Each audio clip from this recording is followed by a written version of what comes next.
Afghanistan has been identified as a post-conflict country, meaning it's a country where conflict or war has officially ended, marking the beginning of a reconstruction phase. Like several other post-conflict countries, Afghanistan received foreign donations, aid, and assistance in its rebuilding process and peacekeeping efforts.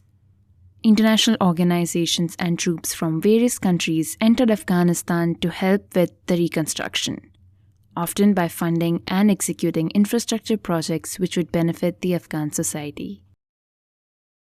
These projects often took the form of schools, hospitals, as well as police training academies and counter-narcotics centers. Our guest today, Francisco Brown, has worked in Afghanistan for half a decade, building many of these projects as an architect for the United Nations International Organization for Migration.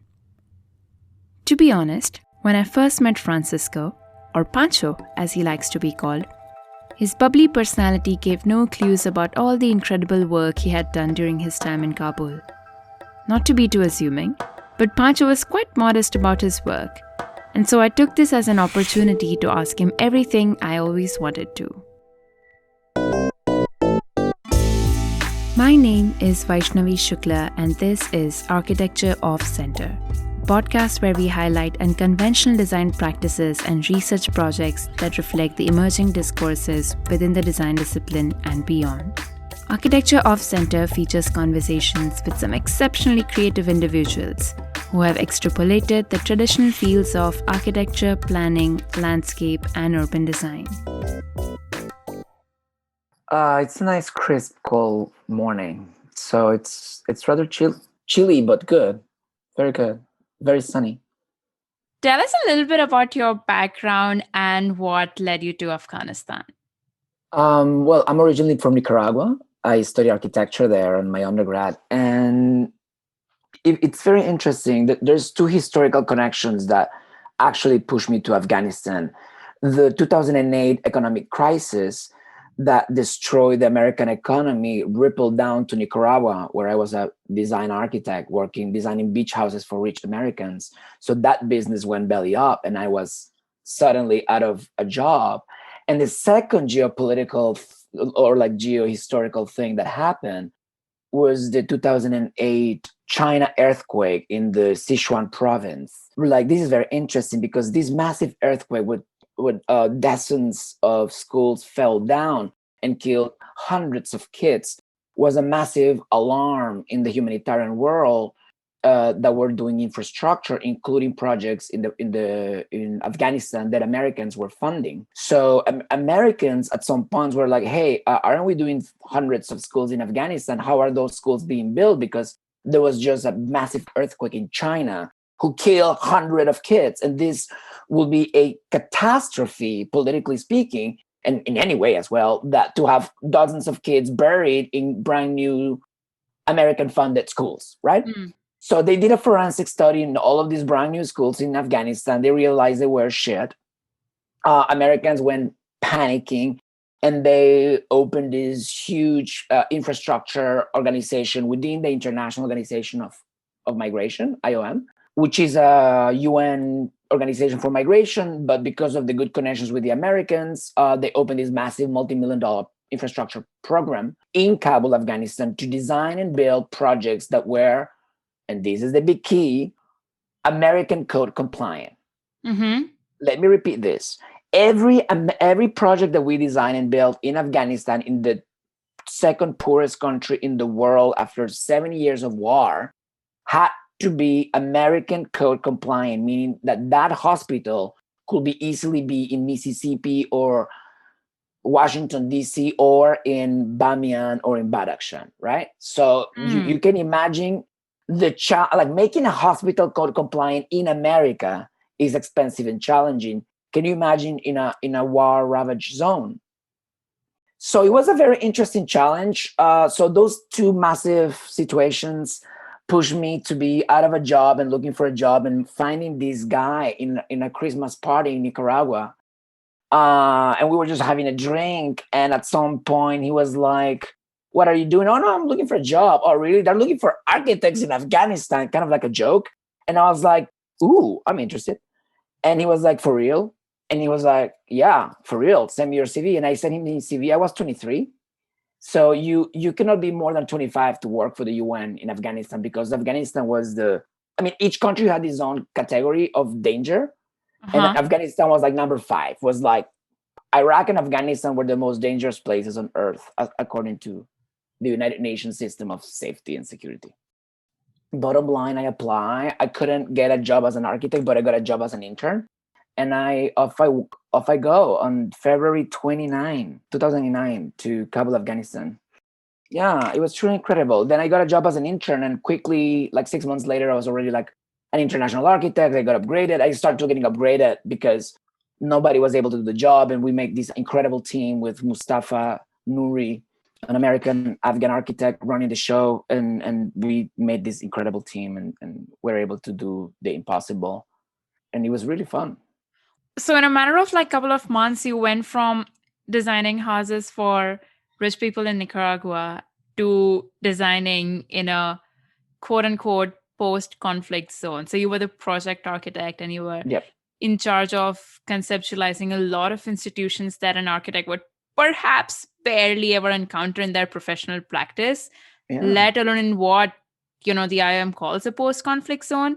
And you ended up designing and building the National Police Academy in Kabul, counter narcotic headquarters in Kandahar, the Provincial Justice Center in Bamyan, and the Forensic Laboratory in Kabul, and a bunch of other stuff. And when I was just like going through your stuff, and I don't think we talked about it before when we were at the GST, but what strikes me about the programs of these buildings is that they're directly related to law enforcement in one way or another. And a lot of architects around the world, especially today and especially in the US, are very wary of offering their services to governmental organizations that engage in enforcement operations, right? But in the place where you were practicing, it was not only essential to have these operations, but almost urgent, right? Can you talk a little bit about what your process as a designer was to contextualize these buildings and spatially think through all the challenges the buildings and the users would face in a conflict zone? Absolutely. Wow, that's a great question, Personally. You step in the face. Cool. I like it. Well, we need to understand that the building here there were two important things. We were on an ongoing conflict zone to begin with in the United Nations, working and doing infrastructure projects, working under a lot of pressures. And I'll explain you later about the process. But what it was interesting is that the building was shaped by so many geopolitical circumstances and contexts that at the end of the day, the building was formed by so many power dynamics that are historical. And it varies project to project and donor to donor. So let me just very, very quickly about this. So we were like a design office within the UN, right? Design build. So we design and build the projects. So you were the contractors and the designers. Yes, but the construction was through construction contractors. So we were like more like the managers. We were like if you will be doing all of the design build processes in America, including construction administration, right? But you will not be profiting from the bricks and mortars, and that will be a company, Got it. XYZ construction company, which was a whole deal because they had to be Afghans and etc. So the design process, depending the donor, because the money was interesting because the money came from an international donor. You have to deal with all the layers of government in Afghanistan, including the ministry, which is with the executive power, but then the governor, that was another type of power, and then the religious leader, and then the mayor, and then the community leaders, and then the donor partner, which is the money, where is the money coming from, but then the UN and his own framework of legalities. So everything was really a balancing act of negotiations and to get things built up. So it was incredibly challenging that everything was like design diplomacy, because it was, and I have so many funny stories because it was, and everything started with the American projects. These were hospitals and schools. So we didn't have to do much with the design. The designs were pretty much pre-cooked. They were horrible, but they were so challenging because they were supposed to be American compliant. And what have we learned we from the global south, as the global north have deemed us, is that when you try to impose these rules, nothing good comes from it, because it's just more expensive, it's just more traumatic. You're understanding what's going on in terms of local construction material is not only a poetic thing, it's just an economic thing, and everything. Anyways, it was always a lot of negotiation to design and build these projects, because they have to be code compliant with American projects. That means that they were very expensive, the budgets were tight. On top of that, you need to talk to local builders and your local partners to match. I have so many funny stories, but one of the stories were, for example, like doing a women hospital where you have to segregate the waiting rooms between men and women became one of the most enriching and complicated conversations that I've had, because at some point it was frustrating, because the governmental partner was like, we need a segregated waiting room, and I'm like, okay, but what about if the woman is sick and the man needs to be next to her, because she needs to be next to somebody, and who's going to be better than her partner, like we start having these conversations about the reality, not only political, but like, this is a hospital, you're going to have all of these situations. And it was always very challenging to design and build. So everything just went through a lot of design processes and negotiations. And then the construction process was dealing with the horrendous corruption that a country like Afghanistan has. And then during the construction process, you have to deal with actual terrorist attacks, because at the end of the day, these new buildings, for some people, they represent and they were symbols of the imperial power of the military that was occupying their country, which was the Americans and NATO. The thing is, it was crazy because the political situation is like, at some points there were like 40 country armies in Afghanistan with bases. I'm talking about, at some point when I was there were like 11 or 12 active bases in each different city from the Europeans, from NATO. Spanish, Italians, Brits, Koreans. And you see this context that is so militarized, and you're trying to build something. You're having by the way, our team we were just only 3 or 4 foreigners with a 50 national teams of engineers and architects. So we were a national team. We were like, we are not going to have Americans and Europeans architects. I mean, this is because, first of all, it's too expensive. Second of all, what's the point, right? Like, I want to know that guy who knows where to get the cheaper brick, like and at the end of the day, what we were trying to do was to build a team where we can just leave, as we did. I left, and the team carry on. And it was like this incredibly organized team of architects and engineers that half of them, sadly and good, they applied to American schools and they got accepted. Like the other day, my electrical engineer that was just like super young when we invited him to work with us, like he sent me a picture of his check for like 3 times what I ever did in my highest salary in New York. And I am like, you motherfucker, like, bravo, you earn it. You earn every month. I was like you see, and that was the kind of people that you work in there. Like, they really risk their life to be working with foreigners, and they really believe in the mission of construction, because that is the other side of the coin, Vaishnavi. A bit of what we were speaking off camera before about the power of architecture, and there's a lot of disenfranchisement with the humanitarian world and the UN, because a lot of BS, a lot of bureaucracy, and how much impact is actually happening on the ground. Right. And I was, as a beneficiary of humanitarian aid, as a Nicaraguan, I understand the good and the bad and the ugly from this world, and how to be an active actor of change from that perspective.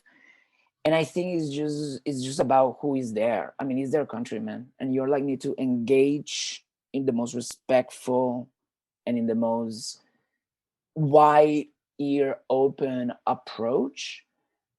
But the most beautiful thing was that what we were doing was a building. It was tangible. You can touch it. It was a door. It was a window. It was a ceiling. It was a shelter. It was a room that will have a women's center in Maimana. It will be a police academy that will train all of these officers, civilian officers, that we needed in a country that more than ever needed civilian stability.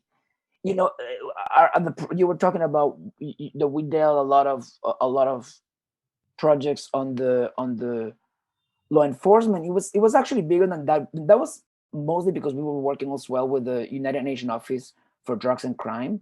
Mm, Because this is very funny. The infrastructure department was run by this European architect that understood the power of architecture and design. So hmm, he knew that he needed to partner up with a team of good architects to make good buildings. right. It was like, at the end of the day, a building costs money. A good building costs money. A bad building costs money. Fashionably, Sure. I mean, it's like but it matters. I mean, you spent $1 trillion in the war of Afghanistan. And at the end of the day, I don't know when that money went to, but I know that what I did went to a shelter, and that gives me a lot of peace without accepting the enormous shortcomings of that war, of the business behind it, of all the mistakes, geopolitical mistakes the Americans and Europeans have made with Afghans. And I'm from Nicaragua, living in Afghanistan. I mean, the whole experience was surreal, right? Because I was like, I understood what it was to be in a state of war, of active conflict, of people dying all the time, all the time, all the time. It's just terrible. So knowingly or unknowingly, you coined a term that I have latched onto. You call it design diplomacy, and when you're talking about designing the women's hospital, you're also talking about negotiating your own values, well, cultural values and your ethics as a designer with looking at a place or designing for a context that has a completely different set of values and aspirations and ethics in that sense, like the way gender operates and the way religion operates. And I'm sure it was also like a learning curve Race. to, yeah, yeah, to not like come with, I mean, bias is again, I think doesn't do justice, but come from a foreign context and not have that savior complex, when you're designing in these places, it somehow requires you to humble down and perhaps know that there is so much to absorb before you put pen to paper and design something which is actually going to be tangible. And when you actually look at those buildings, you do see that while they are American code compliant, they would not be buildings built in America. I mean, maybe you can build them, but Correct. you would not. One is because the climate is so different, so you're seeing this like stark blank facades with minimum openings. You're seeing these really high compound walls, again because you're designing in a context where you can't leave things open, right? You can't expose yourself, you can't expose the building to other external forces that might just come tomorrow and bomb the whole thing and turn it into rubble. But the other thing, I mean, when you look at programs and you're talking about schools and these police training academies, one of your projects that really stood out to me was the display room for counter narcotics academy. And it seemed to me in one way that it was following the typology of an exhibition space slash a museum of sorts, but it was this room, as you did say it was. But I don't know, just tell me about it. I mean, what went into it? And again, this is a program that you would perhaps never encounter, like ever. Nobody's going to ask you to design a display room for narcotics. Like, how do you identify drugs and, whatever goes into it? But to me, that was unheard of. I never knew something like this would. I mean, I haven't even seen it in movies, so I have literally like no reference point. Yeah, and before I get into that particular project, which I think it's a great case study, it's important also to acknowledge that I loved living in Afghanistan, and I learned so much from a culture that, even though that the terrorism and the security was a problem, it was not even it was not even the number one thing that we were dealing with. And I think that was what it makes it rich, that Afghans have so many other layers of problems, but also so many other layers of opportunities that as any country in conflict and in its own making to get out of the hole, it's also a country full of richness that I found so excited and so exhilarating and so rich.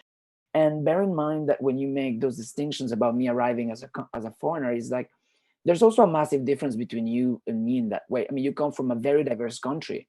You know, like in India has a lot of races, a lot of religions, a lot of ethnicities. You grow up understanding difference since day one. I come from a very, very monocultural country. Like 98% people is Catholic and Christian. Racially, we have Afro descendants, which is a minority who are also kind of geographically segregated. So I come from a country that is pretty monotonous in terms of diversity, religious, cultural, language, and I come to this place that there's like everybody have their own race, their own ethnicities, their own tribe, their own language, woman and the man and the religious things, and then the war, and you have all of these layers that you need to be so careful to throw, but you also need to get the job done. And designing is hard in New York, anywhere in the world, in Tokyo, where the design, there's not a single place in the world where a designer arrives. It's just like, oh, it's always it's dealing with shit. That is the beauty and the complexity of it. I mean, the thing is, like, the shit that I had to deal with in Afghanistan was very different. Like you do not train for that. So and a lot had to do with making relationships and talking to people and wiggling your way in, understanding that your mission was the building. That at the end of the day, your politics or your own sense of values might never meet the middle point. I sat down, Vaisnavi, to negotiate the existence of our building, meaning they will blow the whole thing up, and with people that had nothing to do with me, nothing to do with my values, that pretty much represented pretty much the opposite. And you understand, like, right now I just need that building to stand up there. And I want you to understand why that is important. Forget about me or my values or the people who is occupying your country. Right now it's about the building. I really need you to keep the building up for this and this reason. Believe me. So just creating that level of trust. People, how can you ask for trust from Afghans to foreigners after everything that has happened to them? Afghans have been invaded since the dawn of times. There has not been, listen to me, there has not been any empire in the modern and old world that has not invaded that country. It's ridiculous. From Alexander the Great to Genghis Khan to the Mughals to the British to the Russian to the Soviets to the Americans. You know what I mean? Like everybody. Like it's a country that has confronted foreigners through conflict. Now, the project, very quickly, the project is very interesting. It was a project that was kind of like our test ground. It was actually the first project that I designed. And it was about kind of an extension of this police academy, this counter narcotics police academy. The British and the Americans pour a lot of money to Afghanistan to fight the opioid, right? To fight the opioid. You know what I mean? Quoting here, because on one hand, Americans were pouring billions to actually fight the opioids. On the other hand, there were scandals after scandals about banks' accounts in the Virgin Islands, triangulating money from opioid sales in Afghanistan. Don't forget that by those years, 90-something% of the opioid in the world was coming from Afghanistan. It was a narco war at some point. So here I am, me designing this little room that will teach cadets how to spot drug smuggling in objects. The museum of the objects, how to smuggle stash. So there was a carpet, there was a boot, there was Afghan jewelry. So all of these objects that were in this, we were having these conversations about, and now I'm talking about the building itself. It was like the allocated space was like, I don't even remember how many square foot. It was like how many square meters were, but like 30 or 40 square, like it was like nothing. And so it was like this little piece that had to have like almost nothing, and just so students can look at these objects. I mean, I think what is more interesting about the project that we designed and the things we were learning about it, it was how can you build things in Afghanistan with so little things, and yet to inspire people to go to those places and to make them theirs, make them, they belong to that space because that was the biggest issue. sometimes there were hospitals built in Afghanistan that were empty. They were built by the Chinese in a very poor way in the early 2000s. They were completely empty, not only because they were poorly built, but also because Afghans were never involved. At the end of the day, that is the only way you can do things anywhere. Talking to whoever is there right there. It's so basic and so complicated though. Now that we are at the halfway mark of this episode, it's time for a glimpse into our next one with Alina Nazmieva. This time, we are switching gears and going all out on video games, virtual worlds, and virtual economies. And what is interesting in particular in video games and social spaces, while I can agree in part with, this kind of utopian vision of virtual worlds, video games and social spaces, is because they enable certain things which are harder to make in physical space. But they also, in many ways, continue the heuristics of physical space, like navigation through physical space. And I think this is a very interesting feature, especially if we compare virtual worlds with social media, right? See you back here in 2 weeks. Same place, same time.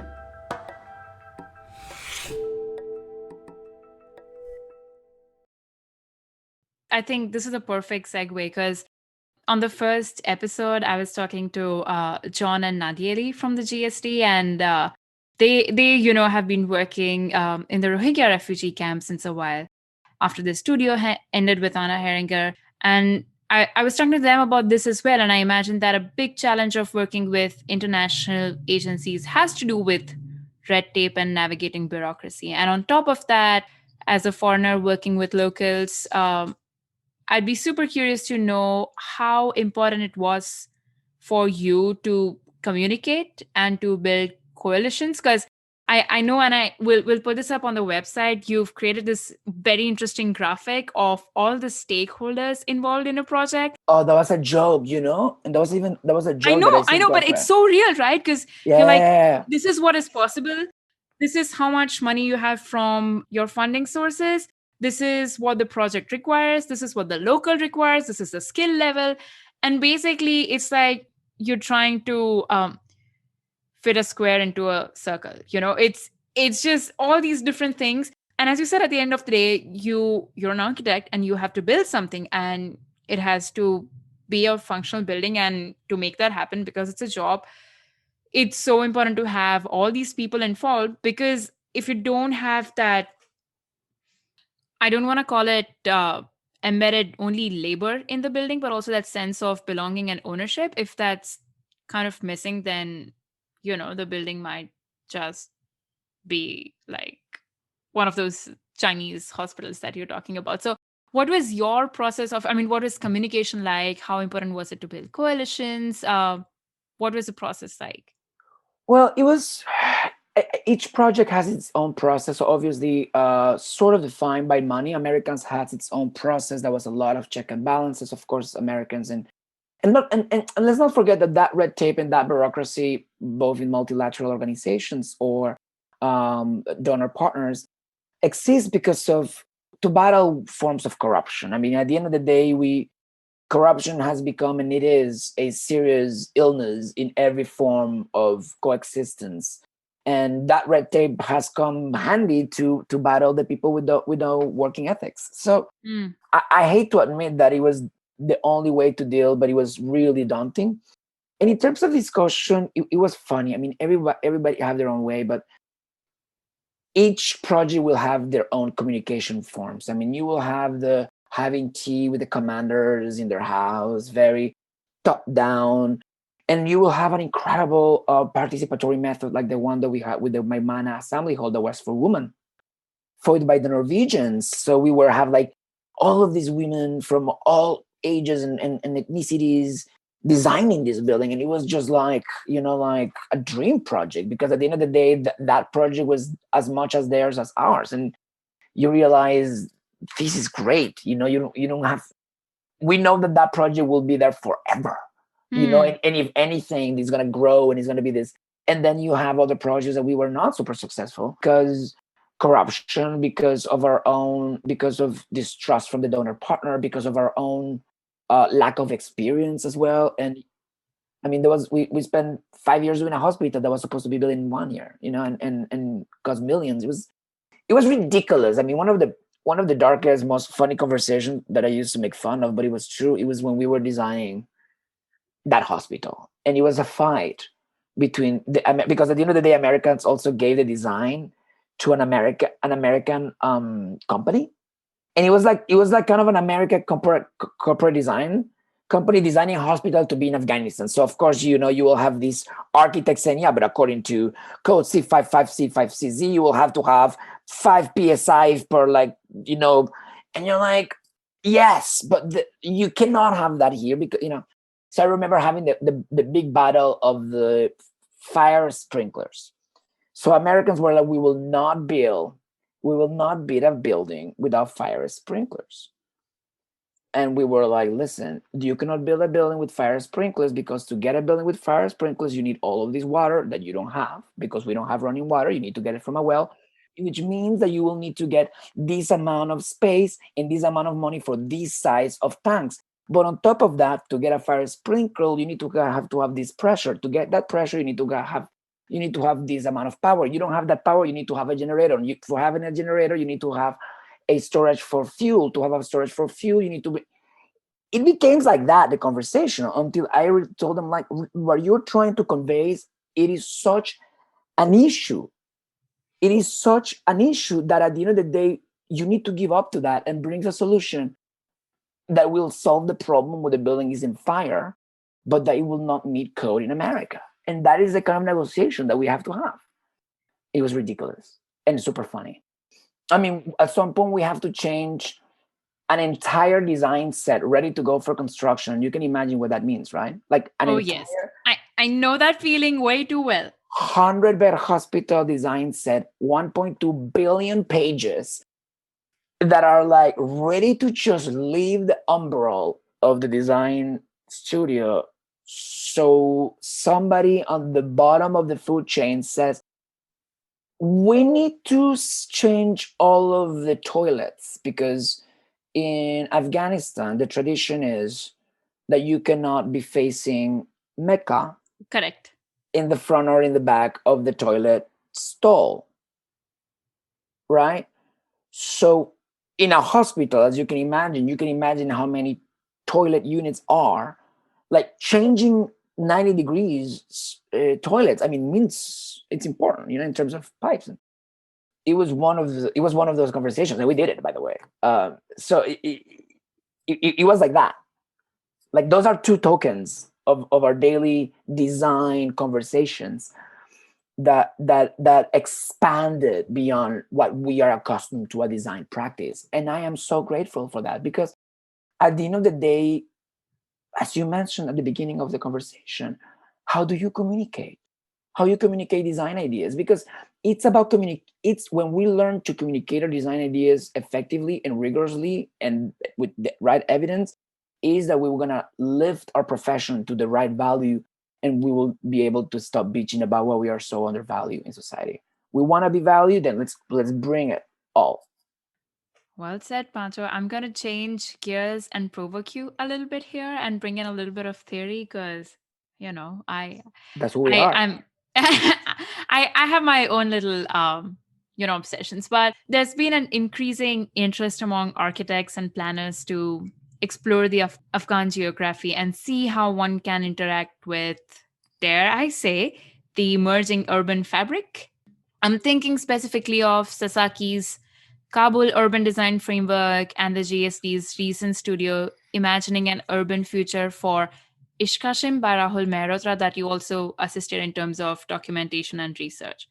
So I'm going to look at this, increasing interest through a different lens. I just finished reading Rem Kulasanemo's Countryside, a report, which argues that rural areas around the world are witnessing tremendous change and should become territories of investigation, because that's where all the innovations happening, and different countrysides around the world are doing things with agriculture in terms of energy and solar farms and dairy industry. Just literally, basically, around the world, there's now an increased interest in what the countrysides are doing. But in the Afghan scenario, with a sudden rise in the interest to develop the urban areas, what do you think does the future hold for the countryside in Afghanistan? Well, this is like a three-part question. First, yes, it seems that there's an interest. There's been an interest in, actually, if anything, I will push back. I think the interest in Afghanistan has decreased on the geopolitical and cultural condition because of the winding down of the war. And architects in American academia seems to be paying a bit more attention, which is the case of Rahul's, which I think was a very interesting exploration. And Sasaki is a different story. I mean, that's what they were invited by the government of Afghanistan, or they want to, and it was an incredible project that is ongoing by that a team. And and again, I'm not an urban designer, so I don't have a lot to mention about that. And now about what your comment on what the latest exhibition of AMO, and I mean, yeah, I kind of distance myself about what Rams seems to be implying, because I don't agree with it. I think it's kind of a navel gazing approach to a topic that is bigger than that exhibition. I actually went and see it twice. I made a little article about it, that I was just kind of like thought that it was such wasted opportunity to put attention to the real conversations of what I believe is interesting for designers in what he called the countryside, which is the most strange name to name it. But I am actually very interested about your question about the interest to the new urban areas in Afghanistan, because Afghanistan is, I mean, calling urban is to which standards? I mean, Exactly. Afghanistan's state of conflict and poverty sadly has kept most of their urban areas without modern infrastructure, all the way down from like running water. It's in some places, and until very recently, electricity. Actually, funny enough, the day that I moved into Afghanistan, or like the week that I moved into Afghanistan, is when the electricity became stable 24 hours, literally. So I was leading, and I remember, like, I was like, oh my God, you came to the best week in Afghanistan, in Kabul, because now we have power all day long. And I was like, yeah, who? So the idea of urbanization in Afghanistan it's really an incredible set of curiosities that academics and design offices and multilateral organizations, because they are understanding there's a lot of interesting potential in small cities and in big cities, because Kabul, when I was living in Kabul became the second or the first city of highest growth between 2010 and 2012. Like adding like 1 million people a year, something ridiculous, like India levels, like because Kabul became this source of money coming from other governments. So I think after that money started to drying up, and all of these development projects from Afghans start to simmering down, I think there's another new way of understanding what's happening in cities. But it's challenging. But there's a lot of very serious people looking into Afghan cities and their development, and this government has been very, very forward about it, the Afghan government. But it's huge. It's titanic. It's they are behind. It's amazing though, and I'm very excited to see. I mean, I saw the project that they did, the studio that Rahul did, and some of the projects. It was a very interesting. It was a very interesting set of curiosities, and I think what it was very interesting about what Rahul did was that he kind of flipped the coin and used the paradigm of COVID-19 lockdown from school. And he knew that he would never be able to send a team of students to Ishkashim, sadly, because of security restrictions. So he was like, wow, now that nobody's traveling, let's do this now. And I think that attitude of understanding this moment to look into places that we should be looking at, it's the right attitude, like I think that's what it excites me when I see that kind of approach to other schools of thought. Afghanistan is super rich to understand. And architects, as you mentioned, is like we still haven't figured it out. I think it's just because it's difficult to go there. I mean, I think it's just as simple as that at some point. And Yeah. Because I saw the first two, and I mean, Rahul, opened up the introduction lectures, the input lectures to everyone, and I was a part of the first two, so I saw the introductory lecture, the one where Sasaki was presenting, and I had the time to go through their proposal, and it just seemed like, again, just looking at these geographies that you normally would not. I mean, as you said, you wouldn't have been able to travel that, but you still have the resources and the opportunity to kind of critically look at it and propose different ideas, even just like brainstorm and think through an area that you might not be able to visit but still are able to study. Now, I think just as we're going towards the end of our conversations, and this is a public proclamation that I'm obsessed with the New York Times and the Daily Podcast. I mean, it's a weak spot. I'm cranky if I don't listen to it. And back in November, the Daily, which is the New York Times podcast, did an episode with Mujib Mashal, who is their senior correspondent in Afghanistan, on what it was like to grow up in Kabul and the changes he's witnessed since the Taliban took over the city. And while I was listening to it, I think it was the Diwali vacation in India. So I was listening to it, and I don't even know what I was doing. I was probably doing a rangoli on the floor, but I'm just like, Pancho, I have to speak to Pancho about it. But he gives a very detailed and vivid account of life in Afghanistan. But I'm curious to know if you have any stories that you'd like to share, or any out of the ordinary encounters that you had during your 5 years there. I know there's plenty, but if you were to pick one. it's very interesting. I'm gonna say one that is very cheesy, but that it actually changed a lot of things for me. It was the day that we hire our first female staff, or our first female engineer. And what was struck me about her, it was that she literally knocked on the door and she was like, "Hi, I've heard that you have the best design or architecture office in town, and I travel and I want to work for you, and this is my CV, and I'm here to get hired." And this is, and I'm going to give you some context. This was a very young, experienced, very young, very petite Hazara women, engineer, mechanical engineer. So it was like, wow, this is the minority of minorities. And I remember, like, she sat down and we're like, okay, let's interview you. I mean, yeah, come in. And we start talking to her. And at some point, she was like, how did you travel here? Somebody asked, my boss asked her. And I was like, oh, I drove. I have a car. I drive. And everybody just like, because I didn't knew that in Afghanistan until very recently, women couldn't have Women were not allowed to drive. Yeah. driving permit.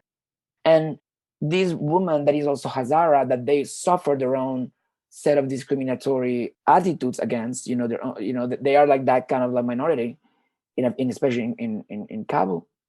It was this young woman asking for a job, and for me that relentless, like, and when I was like, okay, you're hired, the same day we gave her a desk. And I remember the two Afghan male engineers were formally complaining, and I was like, I was, for one hand, I was heartbroken to see that this is what she has to deal with. Like, two guys that don't know her were actively saying that they will leave the office if we hire a woman. And I was just like, it's so real. Of course, we kept her, and she became the best thing we have. And then she became the best engineer, and she's a superstar right now. And I thought that the reason why she went and knocked on her door was because what we did in our buildings inspire her, and she heard that we were a real architecture office, and she grew as an engineer. Her opinions were taken into account, and I thought that that was also the kind of design diplomacy that we could do. That is easy. You just receive people, invite people, invite women, invite. It's. I really understood that power, and it really changed, and it really changed the whole office for the better, because we keep getting more and more female staff, and then more minorities, and then it became a think about how can we improve the quality of designs. It was because it's a country as well that is run on the old school thinking, and the elder is the one who rules, and the one who from the leading, caste or race, in this case was like the Pashtun guy, male. He's the one who runs the show, you have to convince him. So, and we did. I mean, we convinced him. We was like, we can have a better working family here. But I was there almost 5 years. What happens when you leave and your boss leaves and all the foreigners either have already left or in the future, when the aid runs out and when the umbilical cord's cut and everybody goes, and what happens to this setup, this office where you've hired a lot of local people? So what happens to the practice when you guys leave? Well, the practice is them. The practice are them. That is, for me, a practice is people, right? And the practice were them, and most of them, of course, left the organization. This was an organization or a unit within an organization that is donor funded. So there's no money, there's no organization. It's not like a private company that you fizzle. You're like, there's no donors who want to make a building. We just close shop, and I think that's what happened. And most of those engineers are now running the show, like having incredible jobs or put their own firms. And so we were very proud that we stay very much in touch with some of them, especially the ones that I work with, most of them. And what happened is, like, that's the sad thing. They have to stay, and I had the privilege to leave. And that is what it is. That is what we do when you go and move into countries and you make your own life there. It's just you have to be very frontal and critical about these questions. It's a good question about what happened with them. I don't know about all of them, but things in Afghanistan have got worse and then better and then worse. And it's such a pull and push. I'm sorry. But it's a place that I will never forget. It's a place that I want to go back to as well. Like, actively want to, but with the right opportunity and the right framework. But yeah, it's an amazing place. So it's been some time since you lived and worked in Afghanistan. Since then you came back to the US, and we all graduated together, and you've recently gotten back into research and reconnecting with your former colleagues still working there. Do you plan on going back? What's next? What are you up to now? Oh, well, right now I'm doing a lot of small consulting jobs on different relationships that I have built. So I'm collaborating with Arkine, the magazine that I write for in Mexico. I am looking into putting a startup here in New York, and also a small studio with a couple of our friends from the GSD. So, and that is coming as well very soon, like this month. So it's a lot of things happening. Staying in New York, and also like looking my next steps in New York itself. There's a lot of change and a lot of hope. You know me, like, at the end of the day, and just kind of like closing the loop from our previous conversation about like what this incredible opportunity of education that we had meant. And I think it's just reinforced what are you bringing with to begin with, and I think that some of that resilience that is embedded in our own way of living early in our lives, it's good enough as well to keep going. And then the whole diploma, the whole experience, the whole connections, it's also gonna be just gonna pepper it through. So I am super excited to see what 2021 has, because I'm actively looking to, as you mentioned, as how to have fun doing something that we care about. Amen, Pancho.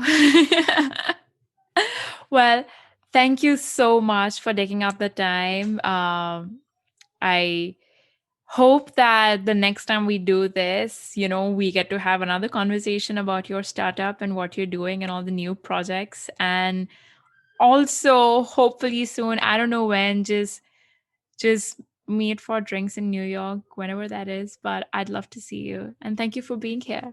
Absolutely. Thank you so much for inviting me, and I hope you will like it. Thank you. Thank you so much. Special thanks to Kahan Shah for the background score. If you enjoyed listening to this episode, don't forget to subscribe to Architecture Off Center on Apple Podcasts, Spotify, or wherever you listen to podcasts. New episodes are released every 2 weeks. You can also follow us on Instagram and Facebook at Arch Off Center. That is ARCHOFFCENTRE.